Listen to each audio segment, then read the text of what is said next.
जय हिंद, जय महाराष्ट्र. माझ्या देशाच्या मित्रांनो, माझे बंधू भगिनींनो, सर्वांना माझा हात जोडून विनंती आहे. जरा हा पोस्ट माझा हा ऐका जरा. मी हिंदीमध्ये बोलतो तर लोकांना कळेल, कारण का सर्वांना मराठी येत नाही आणि समजत नाही. म्हणून मला म्हणजे आपल्या देशासाठी आणि तुमच्या लोकांसाठी मी काहीतरी बोलणार आहे. आणि ते माझा उद्देश काय आहे का, तुम्हाला तुमचं हक्काचं जे अधिकार तुमचं मिळालं पाहिजे, त्या तुमचं हक्क आणि अधिकार कुठं तुमच्यावर अन्याय होतोय आणि कुठं तुमचं शोषण होतंय त्याबद्दल मी बोलणार आहे. तर मी हिंदीमध्ये बोलतो, कोणाला राग मानू नये, कारण का सर्वांना कळायला पाहिजे की जनता म्हणजे आपली देशाची सर्व जनता आपलीच असतात. समजलं? तो ठीक है. तो जय हिंद, जय महाराष्ट्र. मेरे देश के सभी लोगों को मैं बता रहा हूँ, खास करके मेरा एक रील बनाने का एक उद्देश्य ये है कि मैं रील बना रहा हूँ सिर्फ ये मजदूरों के ऊपर. मजदूर, अधिकारी, जितने भी जो भी जिस क्षेत्र में काम करता हूँ उनके लिए. और वो मुद्दा ये है मेरा कि आज हमारे देश में गरीबी है. गरीबी क्यों है? क्योंकि हमको या आपको आपको जो पगार मिलना चाहिए वो नहीं मिल रहा है. अभी आप सोचोगे कि पगार कैसे मिलना चाहिए, वो तो मिल रहा है 20, 30, 25. अरे उसमें कुछ नहीं हो रहा है. आज 30,000 कमा के भी आज आपका घर चलना मुश्किल हो गया है. लेकिन आपको आज के दौर पे आपको कितनी सैलरी मिलनी चाहिए आपको पता है? नहीं पता. आप लोग मैं तो धन्य हूँ. मैं तो प्राउड फील करता हूँ कि हमारे देश की जनता है ना, कितनी भोली और सीधी है और कितनी शांत है कि उनके ऊपर शोषण हो रहा है, आप लोगों के ऊपर शोषण हो रहा है, लेकिन आप लोग आवाज़ नहीं उठा रहे.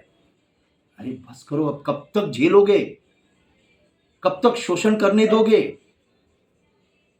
मैं आपको बताता हूँ, एक सरकारी खाते में, सरकारी नौकरी में, एक झाड़ू खाते में झाड़ू मारने वाला हो ना, उसको 70-80 हजार पगार है. क्या आप नहीं चाहते हो? अब आप सोचोगे या वो तो सरकारी नौकरी में कर. अरे सरकारी नौकरी में पहले, आज से 30-40 साल पहले सरकारी नौकरी में कोई टिकता नहीं था, कोई रहता नहीं था. पकड़ पकड़ के लेके जाते थे, भाग जाते थे. क्यों? क्योंकि सरकारी नौकरी से डबल प्राइवेट कंपनी में सैलरी मिलती थी, और जो फैसिलिटी सरकारी में थी वो फैसिलिटी भी मिलती थी. अब वो फैसिलिटी तो बंद कर दिया, चलो.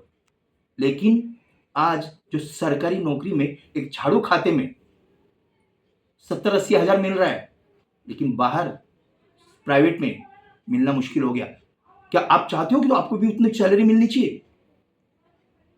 सही में अगर आप चाहते हो, आवाज उठाओ, लड़ना सीखो अपने हक के लिए, अपने अधिकार के लिए. मैं जो पोस्ट डाल रहा हूं इसके लिए कमेंट करो, शेयर करो, लोगों तक पहुंचाओ, आवाज उठाओ, लड़ने की कोशिश करो.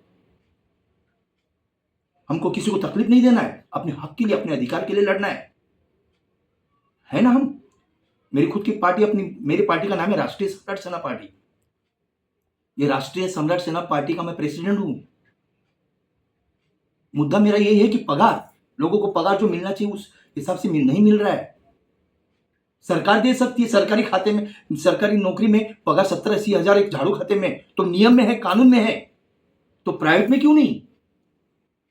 अरे सरकारी नौकरी किस किस को मिलेगा? कितने लोग करेंगे सरकारी नौकरी में? कितना नौकरी, सरकारी नौकरी कितनी हो सकती है?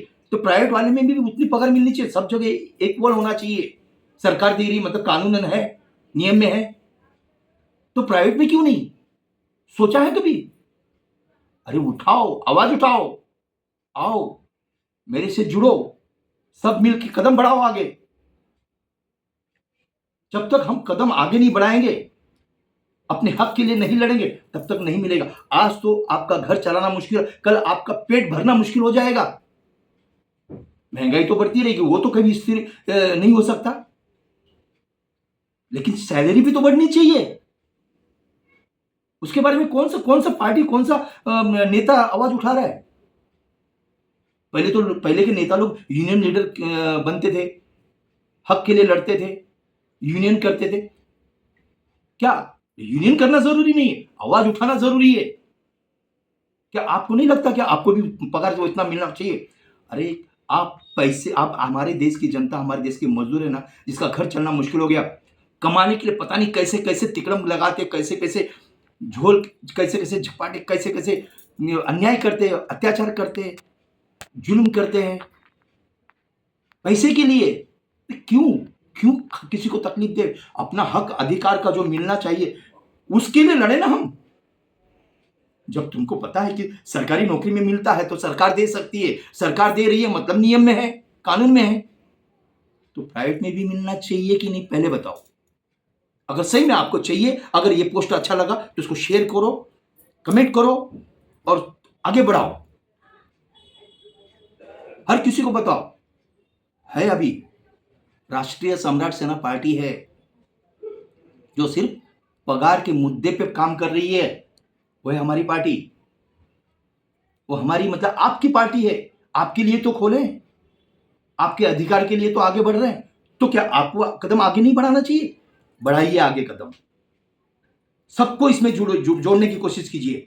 एक दिन सब लोग जुड़ेंगे, एक दिन हम बैठ जाएंगे अपने हक के लिए, अधिकार के लिए, कि हमें अपना हक और अधिकार मिलना चाहिए। कर सकते हो कि नहीं? कदम बढ़ा सकते हो कि नहीं? सही में अगर आप लड़ने की कोशिश करोगे अपने हक के लिए, तो आइए आगे बढ़ाइए कदम, कमेंट करिए, शेयर करिए, लाइक करिए, लोगों तक पहुंचाइए। जब तक आप आगे नहीं बढ़ाओगे ना, आपका शोषण होते ही रहेगा। और भी मैं आगे डालूंगा, मैं ज्यादा लंबा नहीं खींचना चाहता, ये मैंने आज सिर्फ मुद्दा उठाया है। अब इसके आगे अगले पोस्ट में मैं आपको बताऊंगा कि हर पोस्ट मेरा देखते जाइए कि गरीबी कैसे हो गई है, पगार कैसे मिलना चाहिए, हक कहाँ है, हमारा अधिकार कहाँ है, हमारा शोषण कैसे हो रहा है, हर चीज का मैं पूरा पूरा विश्लेषण करके बता दूंगा आपको। लेकिन सिर्फ है ना, आपको कदम आगे बढ़ाना है, आपको सुनना है, मेरी बात को सुनना है और मेरी बात को, उस बातों पे अमल करना है आपको। क्या आप करोगे? आपको नहीं चाहिए पगार? आपको नहीं लगता है कि हम भी कुछ करें? अकेले से कुछ नहीं होता, हक और अधिकार के लिए सब लोगों को मिलकर आगे कदम बढ़ाना पड़ता है। तो मैं आपसे गुजारिश करता हूं, हाथ जोड़कर विनती करता हूं, आइए कदम से कदम मिला के हमारे साथ चलिए, कंधे से कंधा मिला के, अपने हक के लिए, हमें अपने अधिकार के लिए। बस मैं आप लोगों के लिए, अपनी पार्टी को और आप लोगों के लिए अपना जीवन समर्पण करना चाहता हूं। मैं चाहता तो और भी मुद्दे उठा सकता था, लेकिन नहीं, मुझे और कुछ मुद्दा नहीं चाहिए। अब बाकी अगर पगार मिले, अगर सुख शांति तुम्हारे घर में हो, सुकून से तुम्हारा घर चलता हो, तो बाकी के मुद्दे की जरूरत नहीं है। हमको चाहिए क्या? जो हम इस जीवन में आए हैं, तो हमारी जो ख्वाहिशें हैं, हमारी जो इच्छाएं हैं, हमको जो जरूरत है, जो जरूरतमंद चीज है, वो चीज हम आसानी से ले सके। वो तब होगा जब आपकी आमदनी अच्छी रहेगी, और आमदनी तब अच्छी रहेगी जब आपको पगार मिलेगा, तनख्वाह मिलेगी अच्छी। जो सरकारी नौकरी में मिल रहा है, वो वही तनख्वाह अगर आपको प्राइवेट में भी मिले, तो आज सरकारी के लिए जो लड़ रहे भड़ रहे, सरकारी नौकरी के लिए पता नहीं क्या क्या वो कर रहे हैं, तो वो सब कुछ नहीं होगा। सरकारी नौकरी के चक्कर में कितने लोगों को लूटा जा रहा है। क्यों? सरकारी नौकरी में पगार ज्यादा है, इसके लिए सरकारी नौकरी करना चाहते। पहले तो 30-40 साल पहले सरकारी नौकरी में लोगों को खींच खींच के लेकर जाते थे, छोड़ छोड़ के भागते थे। क्यों? सरकारी नौकरी से डबल पगार प्राइवेट में मिलता था। हम डबल की जरूरत नहीं है, हमको डबल की आशा नहीं रखते हम, लेकिन जो सरकारी में है ना, जो हक अधिकार, वो हमें प्राइवेट में भी मिलना चाहिए। ठीक है, आपको आगे कदम बढ़ाना है। अगर ये पोस्ट मेरा अच्छा लगे, बात मेरी अच्छी लगे, तो इसको आगे शेयर करो, इसको कमेंट करो और लाइक करो प्लीज। धन्यवाद। आगे अगला पोस्ट भी मैं डालूंगा, और वो कैसे, क्या है और कैसे होगा, सब चीज आपको बताऊंगा। धन्यवाद। जय हिंद, जय महाराष्ट्र। Good night.